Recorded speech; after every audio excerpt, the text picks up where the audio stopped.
जय हिंद दोस्तों, जय जवान जय किसान। मेरा नाम है राहुल जवान और मैं हूं आज अमरोहा जिले में। अमरोहा जिला मेरे बिजनौर का जो पैतृक जिला है, ये पश्चिम उत्तर प्रदेश का एक जिला है जो मेरे जिले से पूर्व की तरफ आता है, मुरादाबाद के पास में। हमारे यहाँ पे मोस्टली गन्ने की खेती होती है, केले की भी खेती बढ़ रही है धीरे धीरे, और कई फसलें लोग कर रहे हैं, कुछ बागवानी में भी कर रहे हैं, कुछ गन्ने में हैं, कुछ तरबूज भी लगाते हैं। लेकिन अगर मेन बात करें तो मेन क्रॉप हमारे यहाँ गन्ना, और गन्ने की पेड़ी को अगले गन्ना बोने के बीच का जो समय है उसमें फिर गेहूँ। तो गेहूँ गन्ना ये मोस्टली हमारे यहाँ की मुख्य फसलें हैं। कोई सरसों कर लेता है घर के खाने के लिए, जो मेरा अपना अनुभव है। बेचने के लिए हमारे यहाँ सरसों बहुत कम लोग करते हैं। हम समाज में किसान कार्यशाला के तहत लोगों में जागरूकता फैला रहे हैं कि आपने अपनी फसलों को कम खर्च में अच्छा उत्पादन कैसे लाना है, बिना किसी प्रोडक्ट पे जाए, केवल छोटी छोटी बातों को ध्यान में रखते हुए। जैसे अगर मैं आपसे कहूं कि भाई साहब 40 की उम्र में फिट रहना है तो आपको दवाई नहीं खाने की जरूरत है। सुबह उठो, साइकिल चलाओ, 1 घंटा पैदल चलो, अपने खेत में फावड़ा चला लो, घर में गोबर उठा लो। अगर किसान हो तो इतने में ही आप फिट रहोगे। और अगर टैबलेट आपको खाने के लिए कहूँ तो आप कभी फिट नहीं हो सकते। टैबलेट से कोई आज तक फिट नहीं हुआ है, लेकिन हमें टैबलेट के सहारे ही फिट रहने की सलाह दी जा रही है और माइंड मेकअप बना दिया गया उस तरीके का।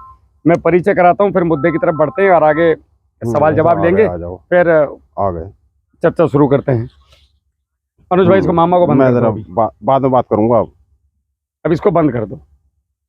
आपका पूरा परिचय हमें दीजिए। मैं जी अनुज सिंह, ग्राम जौजखेड़ा, जिला अमरोहा, तहसील अमरोहा। ये अमरोहा से कितने किलोमीटर गाँव है? 10 किलोमीटर। एग्जैक्ट लोकेशन क्या है इसका, अगर कोई आना चाहे? जो ऐसे 3 किलोमीटर पड़ेगा इकोंदा रोड, जो है इकोंदा रोड पे जौजखेड़ा गाँव। अच्छा ठीक है, चलो अभी आप आराम से बैठो। नमस्ते जी, जय हिंद। मेरा नाम है राहुल जवान। मैं हूं आपके पास के ज़िले बिजनौर का रहने वाला। बिजनौर में एक गांव है, जब आप बिजनौर से हल्दौर नहटौर की तरफ, नूरपुर की तरफ चलते हैं या मुरादाबाद की तरफ, तो यहाँ पे एक गाँव पड़ता है। 7 किलोमीटर चलने के बाद चौंकपुरी गोलबाग तिराहा पड़ेगा। उस तरह से दक्षिण दिशा में 700 मीटर मेरा गाँव है। मैं एक सामान्य से 4 से 5 एकड़ के किसान के घर पैदा हुआ था। 1984 का मेरा जन्म है, 20 मार्च का। जिंदगी में सारे दुख झेले हैं जो एक किसान का बच्चा झेलता है, और देखा भी है घर में। पिताजी को भी परेशान होते देखा है खेती में, लेकिन आते कभी कुछ खेती में बहुत ज़्यादा देखा नहीं। हमेशा उम्मीदें रहती थी कि कुछ आएगा, लेकिन आएगा भी कुछ नहीं। थोड़ा समय बढ़ा तो हमें भी फौज की आदत लगी, जैसे बाकी लड़कों को लगती है। उसके बाद फौज में भर्ती हो गई, ठीक ठाक ज़िंदगी चली। 2002 में मैं भर्ती हो गया था। 2012 में लगा कि किसानों के लिए कुछ बड़ा किया जाए। वो कई वीडियो में बताया हुआ है मैंने क्या घटना घटी थी। बस वहाँ से एक शौक लग गया, जिद चढ़ गई। जैसे फौज की जिद थी मुझे, भयंकर जिद थी मेरे को। जितनी फौज की जिद थी उतनी तो खेती की भी नहीं है। मैं दोपहर के 1:30 बजे मई के महीने में, जब लू चलती है, टेम्परेचर 44 डिग्री पहुँचता है, जब लोग अपने घरों में सोते हैं, मैंने 1:30 बजे टाइमिंग लिया है। ग्राउंड पर जाके पैर जलते थे मेरे, और ठंड लगती थी। जब आप गर्मी में बहुत ज़्यादा मेहनत करते हो ना, तो बजाय गर्मी लगने के ठंड लगना शुरू हो जाता है। मैंने उसमें भी टाइमिंग लिया है अपना कि मुझे फेल नहीं होना, और पहली भर्ती में सेलेक्ट हुआ मैं। 4 मिनट 34 सेकंड में मैंने 1600 मीटर फौज की पार की थी। 16 साल 286 दिन का मैं भर्ती हो गया था। तो जुनून बहुत बड़ी चीज़ है। मुझे बचपन से किसी भी काम को करने का बहुत जुनून है। जब किसानों की आत्महत्याओं की बातें सुनी 2012 में, तो मन बड़ा दुखी हुआ कि किसान नहीं मरना चाहिए यार, क्योंकि हमारे तो सब किसान ही तो हैं। टोटल 100% हम तो किसानों के बीच में से तो निकल के गए। आप सभी लोग किसान ही तो हैं। बस अब वहाँ देखा तो जागरूकता की बहुत बड़ी कमी है।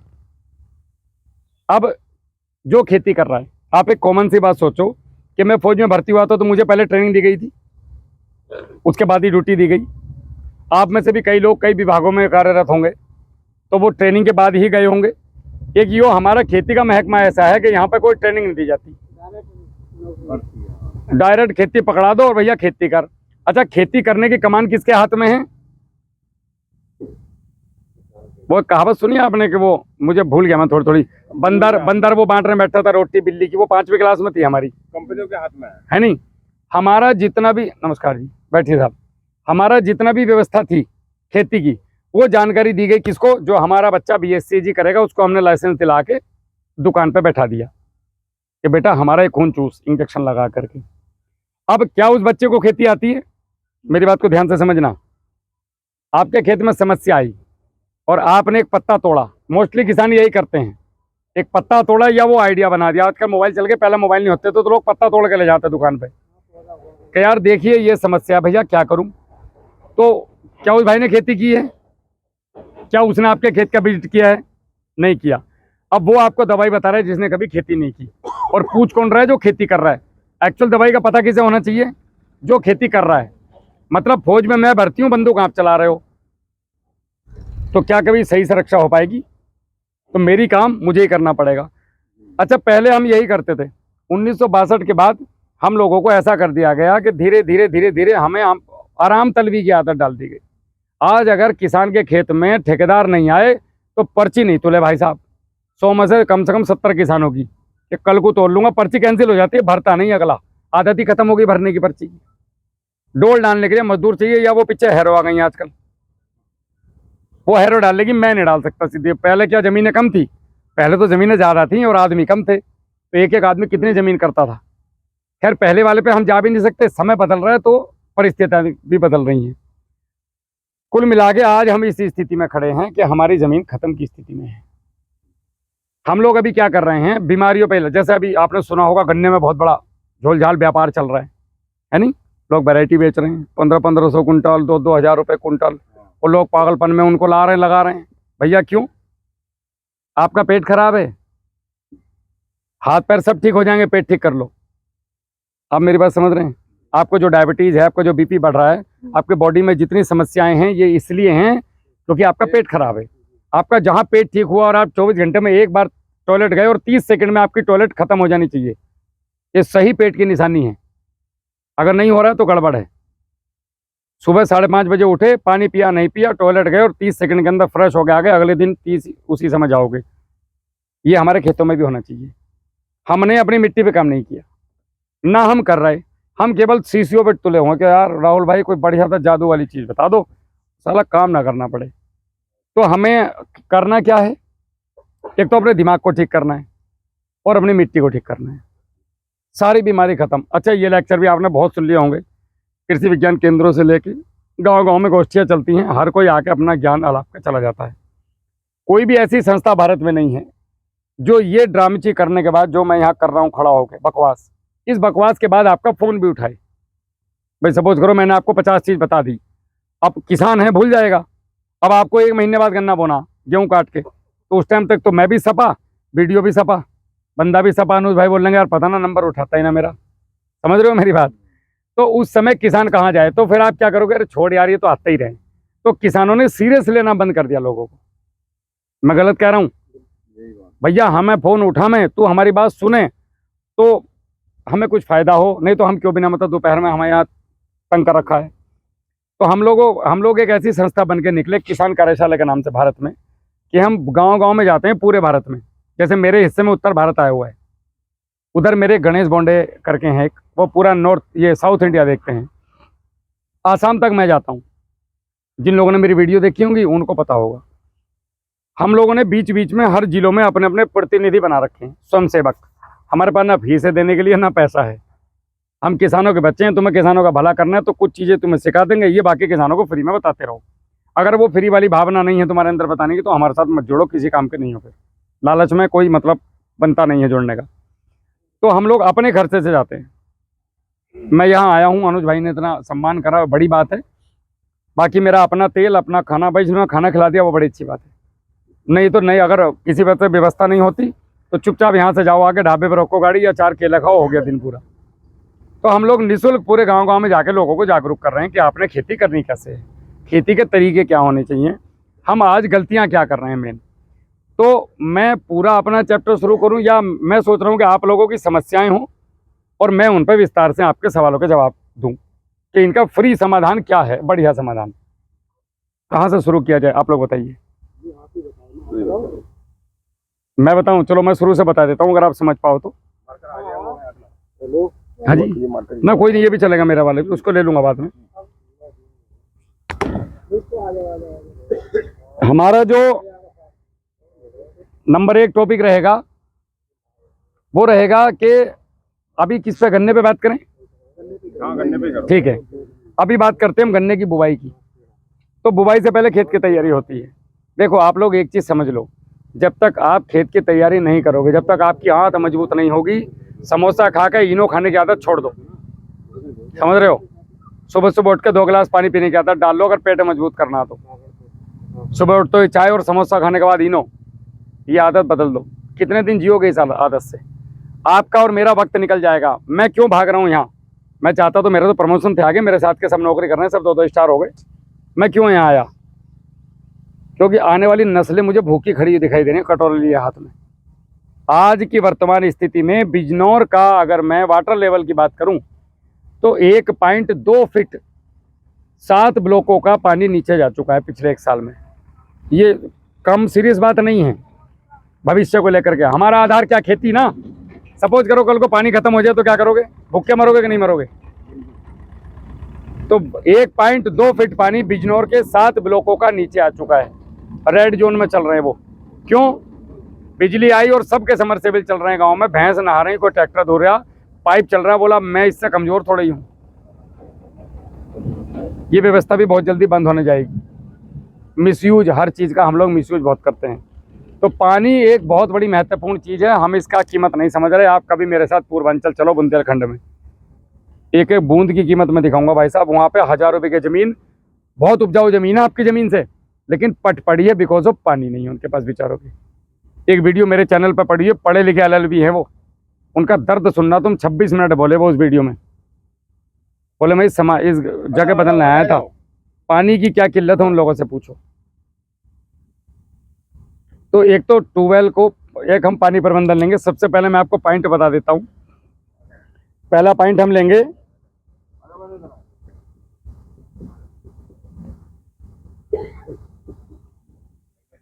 खेत की तैयारी। हम लोगों के यहाँ मोस्टली क्या होता है, अच्छा मैं आप लोगों को ऐसे नहीं बता रहा हूँ, मैं 2012 से खेती ही सीख रहा हूँ। पता नहीं मुझे मैं कितने लोगों के पैर पकड़े होंगे मैंने खेती सीखने के लिए। कोई राज्य मैंने छोड़ा नहीं, भारत के बाहर भी कई देशों में गया हूँ केवल सीखने के लिए। फिर जो मुझे बढ़िया लगा, जो मैंने किया, करने के बाद जो मुझे रिजल्ट आए, वो मैंने फिर गाँव-गाँव जाके लोगों को बताने शुरू कर दिए। आप लोगों के पास भी जरूर ऐसे अनुभव होंगे जो या तो आपने किसी को शर्म के मारे नहीं बताए होंगे, या आप बताना नहीं चाहते, या आपके पास समय नहीं है गाँव-गाँव जाके बताने का। तो जब हजारों लोगों से मिला तो लोगों ने कान में कहा कि यार एक तजुर्बा मेरे पास भी, मैंने ये करा था, मुझे ये फ़ायदा मिला। फिर उस चीज़ को हमने करा और 10 लोगों को कराया, वो बात बाकी में सही निकली, फिर उसको फैला दिया गया। हम लोग जब खेत की तैयारी करते हैं तो हम एक चीज़ भूल गए आज की तारीख में, गोबर की खाद। हमने क्या पकड़ लिया, डाई के 2 कट्टे लाओ या सुपर के कट्टे लाओ, फेंको, जुताई करो, पत्ती में लगा दो आग, माचिस की तिल्ली, और उसके बाद अपना 2 कट्टे डाई के फेंको, जुताई करो। थोड़ी बहुत कहीं मिल गई तो ठीक है, वरना मत खरीदार, हम ना जा रहे खरीदने, डाल भैया। और हमने बस अपना बुवाई चालू कर दी। अब ये ज़मीन के साथ जो दुर्घटना हुई, ये हो क्यों रही है? ये हो इसलिए रही है कि 1962 में जब हमारे पास रासायनिक फर्टिलाइजर आए थे, तो ये आए तो इसलिए थे कि हमारे 10 में से 7 आदमी जो हैं वो खाना खाते थे और 3 आदमी कुपोषित थे या उनको खाना नहीं मिलता था। तो ये बैलेंस बराबर करने के लिए रासायनिक फर्टिलाइजरों को लाया गया था। अब इसको मनुष्य के शरीर से जोड़ के चलो, आप बिल्कुल फिट आदमी हैं, लेकिन हमारा पेट नहीं भर रहा है घर के खाने से। तो अभी हमें बाजार का थोड़ा सा खाना, कि घर में एक काम करो, 8 रोटी सेक लो और 2 बर्गर ले आओ। अब जोन सा भूखा रह गया उसे भी 2 बर्गर दे दिए, या 3 आदमी भूखे रह गए घर में तो तीनों को आधा-आधा बर्गर काट के दे दिया। समझ रहे हो मेरी बात को? ध्यान से सुनते जाना। अब क्या हुआ, जैसे जैसे परिवार बढ़ता गया तो ये बर्गर से क्या हुआ, एक तो टेस्ट जुबान पर लग गया और पेट बहुत जल्दी भर जा, और दूसरा इसे बनाना नहीं पड़ता, बस लाओ और काम फिट। तो हमने क्या किया, बाजार के खाने पे आधारित हो गए पूरे।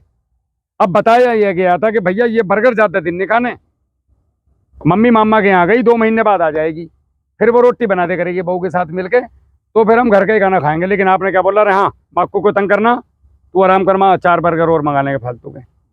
अब हमने 4 बर्गर और मंगाने चालू कर दिए। मेरी बात समझ पा रहे हो आप लोग? उदाहरण दे के इसलिए समझा रहा हूँ क्योंकि हम सब किसान हैं, हमारी समझ में आनी चाहिए।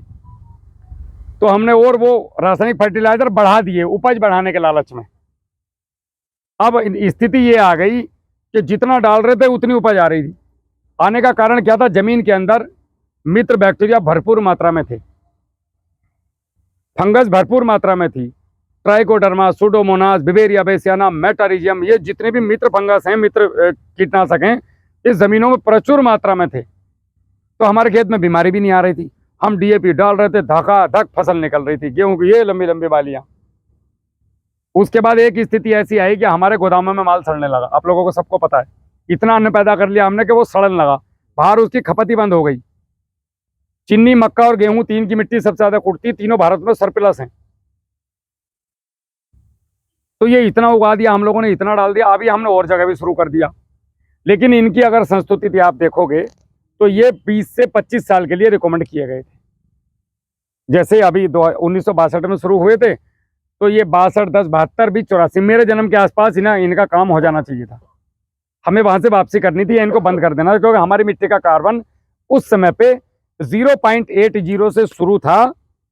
अगर आप जाके हिस्ट्री देखेंगे तो ज्यादातर किसानों का 0.80 से 1.56 के बीच में सबका कार्बन था। जब ये फर्टिलाइजर आए थे तो भारत की मिट्टी, इसीलिए तो सोने की चिड़िया बोलते थे हमें, हमारी मिट्टी का कार्बन 2 से लेकर 7 तक के बीच में था। लेकिन रासायनिक फर्टिलाइजरों ने, बाहर के खाने ने हमारी आंत ब्लॉक कर दी। हमें समझ में नहीं आ रही थी कहानी। अब जैसे ब्लॉक होने लगी तो हमने क्या, गोली खाई और निकाल दिया नीचे, इनो खा लिया, गैस बनी। तो विकल्प ढूंढ लिए सस्ते वाले, आसान और सस्ती चीज। फौज में हमेशा कहावत है कि शॉर्टकट का रास्ता हमेशा नुकसान देता है, ये तुम्हें शहीद करा देगा, शॉर्टकट का रास्ता कभी मत पकड़ना। हम यहां से यहां आ गए। जिम्मेदारी किसकी थी? हम लोगों की, कि हमें अगर कोई लॉलीपॉप दे रहा है तो कोई भी, देखो सीधी बात है, तुम्हारा सगा नहीं है। अगर कोई हमें लॉलीपॉप दे रहा है तो हमसे बदले में कुछ ना कुछ ले रहा है। अब जैसे जैसे इन रासायनिक फर्टिलाइजरों की भाई लिमिट होती है हर चीज की। अब ये 20% लगते थे, 80% फिक्स होते थे, तो जमीन के अंदर हाई डेंसिटी इनकी मतलब उपलब्धता बढ़ती चली गई। वो ना तो पौधे को मिल रहे हैं ना जमीन को। इन्होंने मिट्टी की संरचना खराब कर दी। संरचना समझते हैं? जैसे पेट ऐसे निकल जा और पैर भी ऐसे, आदमी ऐसा चले, तो ये क्या दौड़ पाएगा? समझ रहे हो मेरी बात? बॉडी की, मिट्टी की संरचना ही खराब कर दी। मैं खड़ा हूँ आपके सामने तो लग रहा होगा हाँ भाई ये फौज का रिटायर है, वो पर्सनैलिटी है बंदे की। और एक ऐसा कि वो आदमी टेढ़ा मेढ़ा कर दिया, तो मिट्टी की हमने संरचना खत्म कर दी। ये मिल मिल के पूरी खत्म कहानी। अब मिट्टी में जब ये ज्यादा हो गए, टॉक्सिसिटी बढ़ गई। ये जो नए लड़के बैठे इनको पता है टॉक्सिसिटी क्या है। टॉक्सिसिटी बोलते हैं अवशेषों की मात्रा अधिक होना। जो हमारे प्रयोग मतलब जरूरत के नहीं थे वो भी खेत में पड़े हुए हैं। तो मित्र जीवाणु यहाँ से भागने चालू हो गए मिट्टी में से हमारी, और करते करते हम इस स्थिति में आ गए। हमें यहाँ रुकना चाहिए था लेकिन नहीं रुके। अब यहाँ पे शुरू होता है व्यापार कि भाई साहब ये पकड़ो बोतल, क्यों टेंशन ले रहे हो तुम, दबा के 2 बोरेडिये पे डालो और इसे डाल दो, उसके बाद जादू देखना। ये क्या है? आपका पेट खराब हो गया, आप बोले यार गन्ना भरने नहीं जा रहे, सुबह से लैटरिन नहीं आए, भाई आज बहुत परेशान हूँ। मैंने आपको एक गोली दी, आप 2 बार फ्रेश हुए और बाहर लेके गया, फर्स्ट क्लास एक क्वार्टर दिया टच, और आप बोले हट मैं तो फाड़ दूंगा धरती को। अब आपको एक क्वार्टर जाके ये मजा देना बंद कर दिया 1 हफ्ते के बाद, तो मैंने 1.5 कर दिया, 1.5 से 2 कर दिया। मुझे नहीं फर्क पड़ रहा, आप मर जाओ, मेरे को काम चाहिए खेत में। आप मिट्टी हो, समझ रहे हो? तो हमने मिट्टी से इतना काम लिया कि मिट्टी आज डेड की स्थिति में। आप में से कोई किसान एक हाथ खड़ा करके बताओ जिसके खेत में बीमारी ना लगी हो या वो दवाई लेना ना गया हो। और ऐसे भी हैं जिनके खेतों में नहीं लगी। जो जागरूक है उसके में नहीं लग रही, जो जागरूक नहीं है उसके में लग रही है। तो हमारा कार्बन आ गया बिल्कुल खत्म की स्थिति। तो खाली कार्बन नहीं बिगड़ता जमीन का, कार्बन के साथ में ईसी भी बिगड़ती है। ईसी होती है इलेक्ट्रिक कंडक्टिविटी। जैसे सर ये इनको दे दो तो पेन, ये ईसी है, मेरे बिना हिले ये पेन वहां पहुंच गया। इसको जमीन में भी चलता है ये जीवाणु के बीच में। भोजन अगर पौधे की जड़ों की कक्षाओं से अलग भागता है तो इलेक्ट्रिक कंडक्टिविटी उसको ला करके जड़ों तक पहुंचाती है। जीवाणु उसको जड़ों तक देते हैं। उन जीवाणुओं के कई हजारों, ये अपने आप में एक समुद्र है। इतना पढ़ा लिखा तो मैं हूं नहीं, जितना मैंने खेती सीखी है उतना मैं आप लोगों को बता रहा हूँ।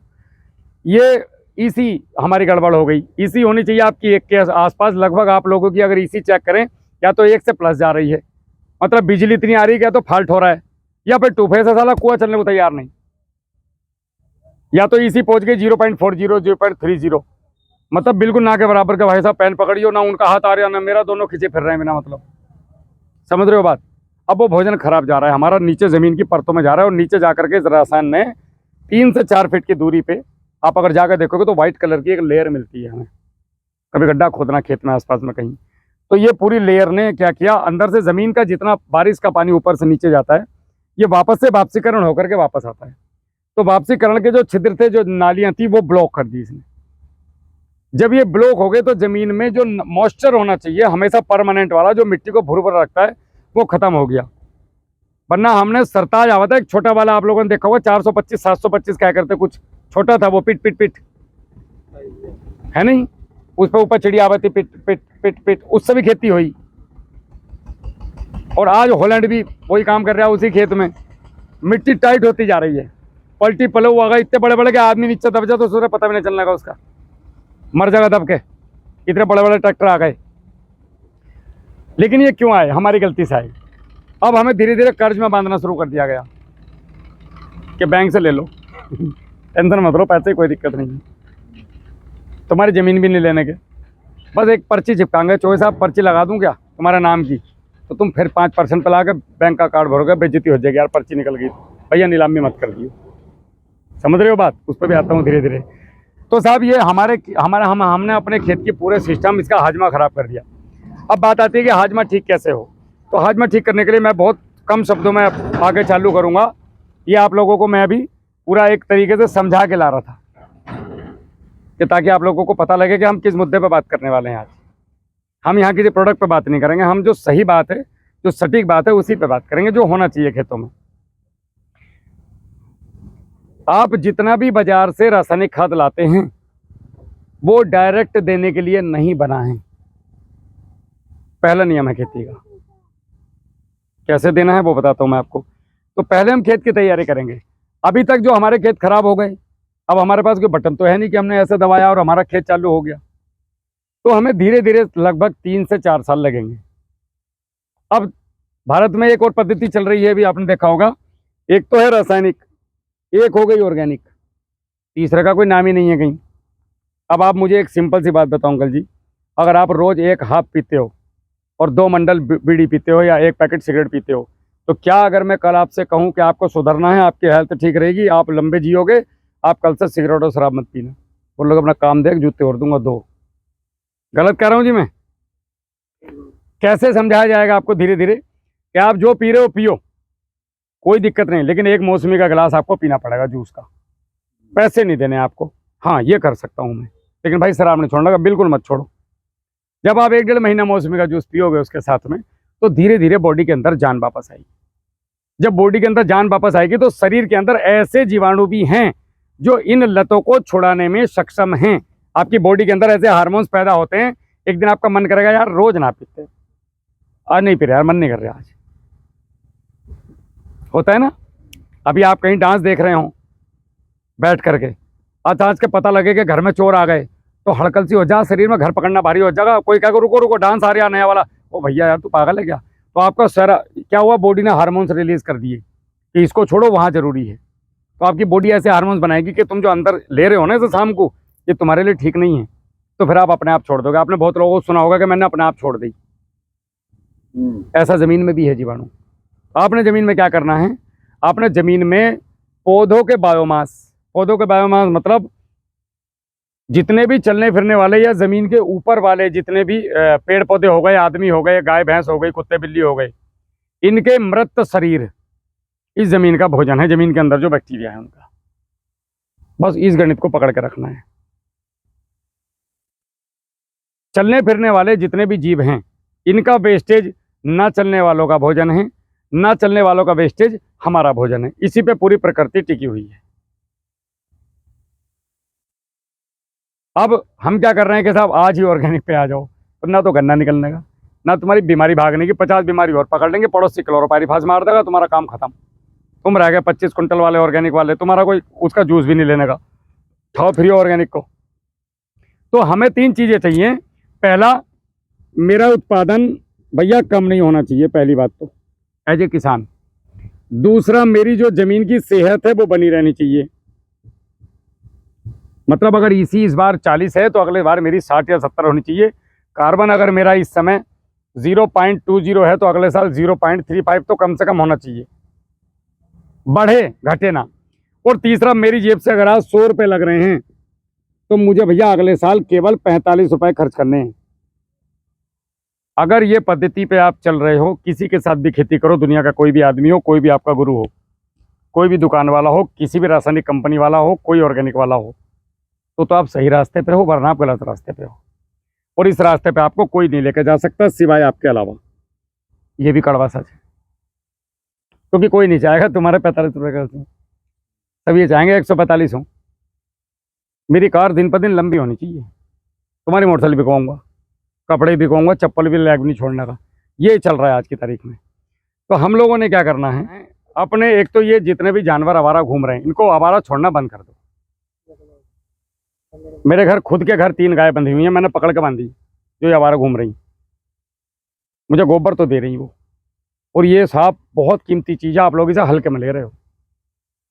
गोबर के रिजल्ट क्यों नहीं आ रहे? जो पुराने लोग हैं 60 साल से ऊपर वाले, उन्होंने बचपन में देखा होगा कि कूड़ियाँ कभी भी पेड़ों के नीचे हुआ करती थी गाँव के बाहर। हम डाल रहे हैं खुले में। खुले में गोबर को डालने से ये सूर्यदेव के अंदर एक बड़ी दिक्कत है कि ये एनर्जी खींच लेते हैं किसी की भी, कोई भी चीज़ हो। एक पानी में तो ये एनर्जी डालते हैं वापस, उसके अलावा जितनी भी चीज़ें सूर्य देवता वापस खींच लेते हैं। आप खड़े हो जाओ धूप में, ढल जाओगे खड़े खड़े, कुछ मत करना, केवल धूप में कुर्सी डाल के बैठ जाओ, आपको निढाल कर देंगे ये। तो जमीन के इसके अंदर, गोबर के अंदर जितने भी अच्छे पोषक तत्व हैं और कार्बन हैं, वो ये भगवान जी खींच लेते हैं।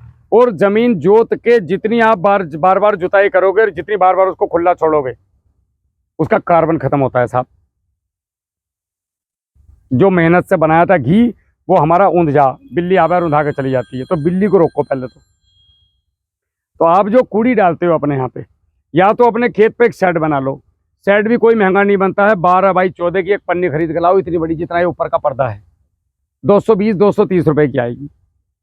4 बांस गाड़ दो, बीच में एक बांस गाड़ दो, और चारों तरफ उसे कील से या पन्नी से टाइट कर दो। मतलब एक छाया बनानी हमने हल्की सी, कि हमारे गोबर के ऊपर डायरेक्ट ओस, चांद की रोशनी और सूरज की रोशनी ना पड़े, और बारिश ना पड़े उस गोबर के ऊपर। और इसके ऊपर इस गोबर को आप 1.5 फीट से ज़्यादा ऊंचा मत रखो। हम लोग क्या करते हैं, चट्टे पे चट्टा हिसाब जाकर जोड़ोगे तो 5.5 फीट की भी कूड़ी मिलती है। तो 1.5 फीट के नीचे जब ऑक्सीजन नहीं जाएगी तो वहां पे गोबर में सड़न पैदा होगी, जो आपकी सारी बीमारियों की जड़ है। इसकी जो चौड़ाई रखो आप कूड़ी की, वो लंबाई जो है 3 फीट से, ये चौड़ाई से ज़्यादा मत रखो। लंबाई इसकी 50 फीट तक रख सकते हो, और बीच में पार्ट देना सीखो नाली के बराबर। आप एक प्रैक्टिकल करके देखना मेरे जाने के बाद। एक छबड़ा कच्चा गोबर लेना और उसको एक तरफ डाल देना खेत में, कूड़ी से अलग। ये 1.5 महीने में तैयार हो जाएगा डालने के लिए। 45 दिन इंतजार करना बस, और इसको पत्ती से ढक देना, इसके ऊपर डायरेक्ट धूप ना पड़े। और कभी 15 दिन में मौका मिले तो इसके ऊपर पानी छिड़क देना 1-2 लीटर। आप देखना ये 45 दिन में टोटली डिकम्पोज, बिना किसी प्रोडक्ट, बिना किसी दवाई के। कैसे? एयर वेंटिलेशन कुदरत ने सिस्टम बनाया हुआ है, हमने उस सिस्टम को तोड़ रहे हैं हम। ये अनुज भाई ने इतना तामझाम बनाया हमारे बैठने के लिए, हम जबरदस्ती ये पंडाली उखाड़ने में लग रहे हैं। तो पंडाल उखाड़ोगे तो धूप में बैठोगे। तो गोबर की खाद को धूप में मत डालो, पहली बात। कहाँ डालें? खेत में डालो, एक कोने में। दूसरा, खेत की तैयारी। हम लोग जो खेत की तैयारी करते हैं, खेत की तैयारी में आपके ब्लॉकों में जिप्सम मिलता है सरकारी दुकानों पे, कहीं से मत खरीदो। आपका काम है ब्लॉक में जाना है, और ब्लॉक में जाके हर ब्लॉक में एडीओ एग्रीकल्चर होते हैं, एडीओ एग्रीकल्चर को जाकर के डिमांड लिखवाओगे, साहब हमारे गांव में इतने जिप्सम की आवश्यकता है।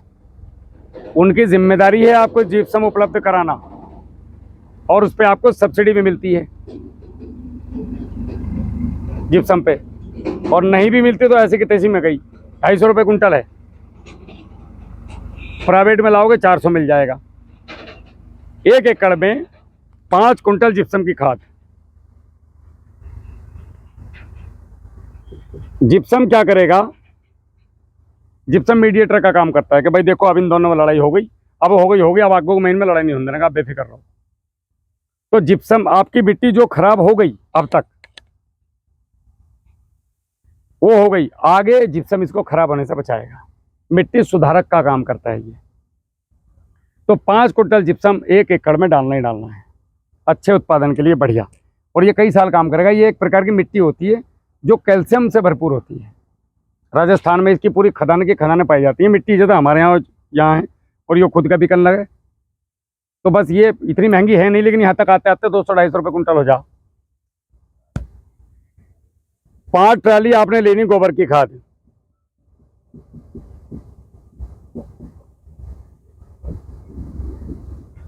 गोबर की खाद को अगर आपको बहुत मजबूत करना है तो अपने घर में जो चावल बनता है, चावल का मांड निकलता है रोज चावल बनाने के बाद, वो मांड इस गोबर की खाद पर डाल दिया करो, तो सफ़ेद जड़ें बहुत शानदार निकल के आएंगे आपके खेतों में। आपको ह्यूमिक की जरूरत नहीं पड़ने की दुकान पर चलाने की। अब दुकान वाले कोई होंगे तो चिढ़ना मत भाई। अब मैं पिटारा खोलने जा रहा हूँ धीरे धीरे अपना। चावल का मांड नहीं बन रहा है तो बनवाओ, नहीं बन रहा है तो उतरवाओ, ठीक है साहब। उन्हें अपनी ड्यूटी समझाओ कि चावल जो है वो मांड उतार के बनाओ भाई। नहीं तो उन्हें बोलो कि उबालो बैठ करके, 1 किलो चावल लो, 5 लीटर पानी में डाल और चूल्हे पर रख के भूल जाए 1-1.5 घंटा। भैया हमें चावल का मांड दे दे, बहू बेटी जो भी हो घर में। नहीं तो खुद भी कर लो, बीड़ी पी के बैठ जाओ। बीड़ी तो वैसे भी पिए 90% लोग, तो वहीं बैठ जाओ, कुएं पर अपनी जला लो और अपना चावल का मांड बना के डालो इसमें। दूसरा, इसके ऊपर आपके पास, जहाँ हर आदमी के घर में हमारे पशु हैं, मगर हमारे पास सिस्टम ये है कि हम लोगों को या तो उसका पेशाब इकट्ठा करना सिखाया नहीं गया या हम करना नहीं चाहते। अब जब वो मौसम खत्म हो चुका है कि करना नहीं चाहते, अब या तो करोगे या खेती छोड़ोगे, एक ही ऑप्शन है, दूसरा है नहीं। जिस स्थिति में आज हैं हम, तो भैया जी गलत बोल रहा हूँ, आज हम उसी स्थिति में हैं कि या तो खेती करो या छोड़ दो, तीसरा ऑप्शन नहीं है, वापस आने का ऑप्शन नहीं है इसमें कोई। तो अपना ये स्लैब बना लो हल्का सा और ये पेशाब इकट्ठा करना शुरू कर दो। इस गोबर की कूड़ी पे अगर आपने महीने में 10-20 लीटर भी फेंक दिया तो इसको टोटली डिकम्पोज करने में बहुत ज़बरदस्त मदद करता है। तो आपका हो गया इसमें 5 ट्राली सड़े गोबर की खाद खेत की तैयारी में, 1 एकड़ में। अब ये एक चीज़ और कर लेना कभी घर में, या अगर आपके पास ट्यूबवेल पे, पहली बात तो कूड़ी ट्यूबवेल पे रखो और वहाँ एक ड्रम रख लो 100-150 लीटर का, उसमें 10 किलो बिना बुझा चुना डले वाला कली वाला ले जाकर डाल दो। हर 15 दिन में 2-4-5 बाल्टी इस गोबर की खाद को ऊपर डाल दी उसकी चुनने वाले की। तो आपको पूरे साल कैल्शियम खरीदने की जरूरत नहीं, दुकान पर से कैल्शियम नाइट्रेट डालते हो ना जाके, कहीं मत जाना, कोई जरूरत नहीं लाने की, ये पूर्ति हो जाएगी।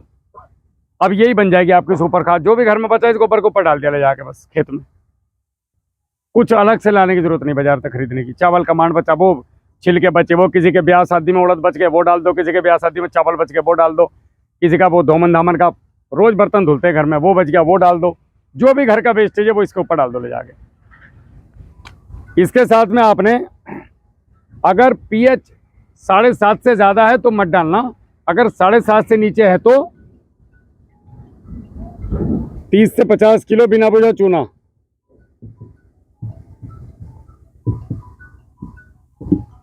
30 से 50 किलो बिना बुझा चूना, इसको भी आपने रखना है।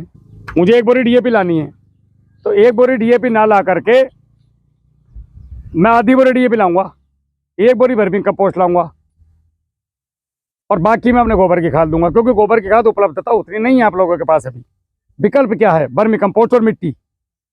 तो मैं 1 बोरी, आधी बोरी लूंगा वर्मी कंपोस्ट, नहीं DAP, 1 बोरी भाई की वर्मी कंपोस्ट। इनकी मतलब कोई भी भारत में जितने बेचारे बना रहे हैं, मैं तो उनको बड़ी दुआ देता हूँ बालकों को, और कम से कम तुम्हारा दिमाग तो चला इधर।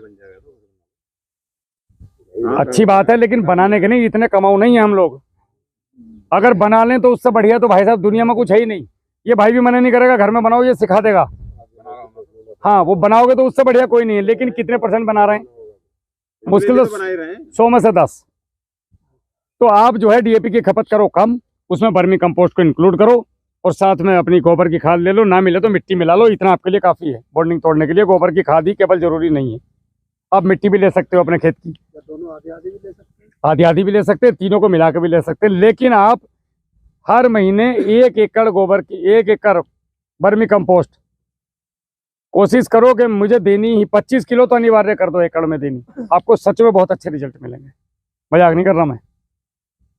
एक और बढ़िया रिजल्ट बता देता हूँ। अगर वर्मी कंपोस्ट एक बड़ी हो गई, फेंक नहीं पा रहे, तो 1 कट्टा भाई से लेके आओ, 25 किलो घोलो गोबर की खाद में, उसमें ड्रम में 2-4 किलो गुड़ डाल दो, 1 रात छोड़ दो, अगले दिन डंडा लेके बैठ जाओ थोड़ा सा, वो आराम से जाती है साथ में, और नीचे से ड्रम में लगा के पानी के साथ जाने तो धार बन के खेत में, सुंदर रिजल्ट आएगा आपको। इसका स्प्रे भी कर सकते हो। 10 किलो वर्मी कंपोस्ट, इनको भी नहीं पता होगा अभी इस बात का, 10 किलो वर्मी कंपोस्ट लेकर के और अपना ड्रम में डाल दो 200 लीटर में, और छान के स्प्रे कर दो, देखो रिजल्ट। तो इस तरफ आना ही पड़ेगा, ये समय की मांग है, नहीं तो हमारी आने वाली नस्लें हमें जो है हमारे फोटुओं पे, अभी तो हम बहुत तोरी पे खीर वीर रख के वो कौओं खिलाते हैं, हमारे उम्र में तो जूते पड़ेंगे उस जमाने में फोटुओं पे, और जिंदा रहेगा तो सच में पड़ेंगे कि तुम्हारी वजह से हमें आज रोटी नहीं मिल रही, तोरी के पत्ते पत्ते जाएंगे उस पर पूरी ना मिलने की, क्योंकि पूरी जमने रहे हम छोड़ने की ना जमीन को।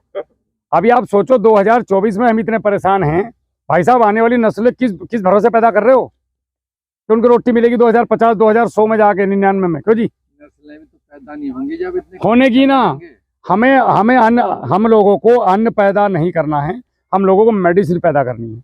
मेरे गेहूं में सारे पोषक तत्व होने चाहिए जो खा के आदमी की इम्यून पावर बढ़े और वो हॉस्पिटल जाए ही ना। हमारे अगर आप अनाज को उस पर लेके जाए ना लैब में, तो खोखला अनाज पैदा कर रहे हैं हम लोग, कुछ ना है उसके अंदर। मानसिक रूप से तैयार होना पड़ेगा जी, तो इसीलिए तो अब आप लगा लो 3 बज रहे हैं, 2.5 घंटे मुझे हो गए, तो 2.5 घंटे से मैं जो बोल रहा हूँ आप लोगों को मानसिक रूप से, मैंने कुछ बेचा जी अभी तक? अभी तो जो है ही नहीं गए, कुर्सी पे बैठे हो। मानसिक रूप से आप लोगों को तैयार कर रहा हूँ। आप लोगों से ज़्यादा फोकस मेरा ये यंग ब्लड पे है, जिनकी दाढ़ी अभी काली है, भविष्य इनके हाथ में है। मैं भी कब लोग चिल्लाऊंगा और 5 साल गला फाड़ सकता हूँ। उसके बाद में मुझे भी नीचे नीचे टीम चाहिए, अपने लोग चाहिए जो ये इन्हीं बातों को गांव गांव तक फैलाएं। अपने जैसे पागल तैयार करने हैं 200 400 500 पूरे हिंदुस्तान में। तो आप लोगों को थोड़े थोड़े क्षेत्र में करके देखो, इन चीज़ों के बहुत सुंदर रिजल्ट हैं। ज़्यादा मत करो, एक एक कैन कर लो, रिजल्ट आए तो आगे बढ़ो, नहीं तो रहने दो।